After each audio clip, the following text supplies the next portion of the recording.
Asante Mheshimiwa Naibu Spika, naomba swali langu namba 20 liweze kupata majibu ya serikali.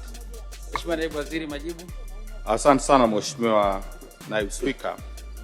Serikali inatambua changamoto ya kutokamilika kwa wakati kwa baadhi ya miradi ya maendeleo ikiwemo mradi wa umwagiliaji wa Delta ya Mto Luiche.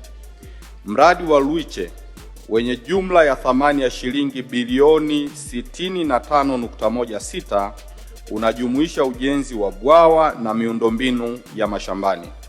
Mheshimiwa Naibu Spika, serikali kupitia Tume ya Taifa ya Umwagiliaji mwaka 2025 ilifanya mapitio ya usanifu wa mradi husika ili kuendana na mahitaji ya sasa na hivyo kuongeza muda wa utekelezaji wa mradi hadi mwaka 2027.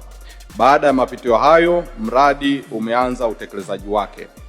Mheshimiwa Naibu Spika, kukamilika kwa mradi wa Delta ya Mto Luiche kutanufaisha eneo la umwagiliaji lenye ukubwa wa hekta 3000 na kunufaisha wakulima zaidi ya 9620 katika vijiji vya Kagera, Matiazo, Mungonya, Kamala, Kasuku na Simbo. Mheshimiwa Layton, swali la nyongeza. Mheshimiwa Spika, pamoja na majibu kutoka kwa Naibu Waziri wa Kilimo, mimi nasikitishwa sana na hichi kinachoendelea katika huu mradi wa bonde la Mto Luiche. Mheshimiwa Spika, pesa zimekopwa Kuwait tangu 2018. Ukienda pale mpaka leo hii ninavyoongea na wewe, anavyosema Mheshimiwa Naibu Waziri kwamba mradi umeanza, wako wanafagia tu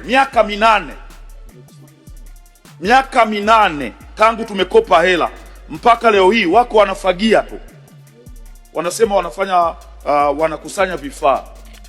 Tunaomba na kuomba sana Mheshimiwa Naibu Waziri, kama itakupendeza, twende wote ukajionee vituko vinavyoendelea pale katika bonde la Mto Luiche.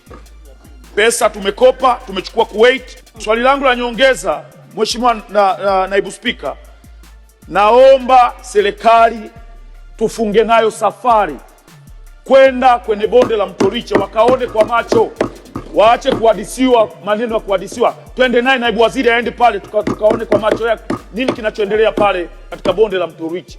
Hilo ndo ombi langu. Asante sana Mheshimiwa Naibu Waziri. Mheshimiwa Naibu Spika, nimshukuru Mheshimiwa Baba Levo, mbunge wa Kigoma mjini, kwa konsaini yake, na sisi kama wizara tunaelewa hayo anayoyaeleza. Jambo moja tu nimthibitishie, moja, tutaenda kabla hili bunge halijaisha, tutaongozana, tutakwenda, tutapanga moja ya weekend, tutafika eneo la mradi.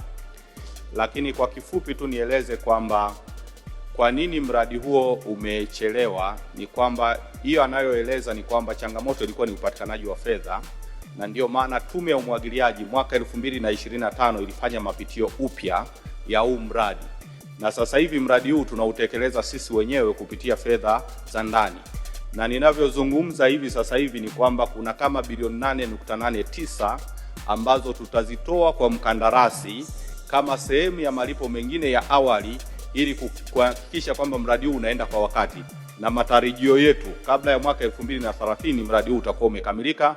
Na Baba Levo utawaeleza wananchi kwamba moja ya jitihada zako kubwa ulizozifanya bungeni ni kuhakikisha mradi huu umekamilika kwa vitendo. Asante sana Mheshimiwa Naibu Spika.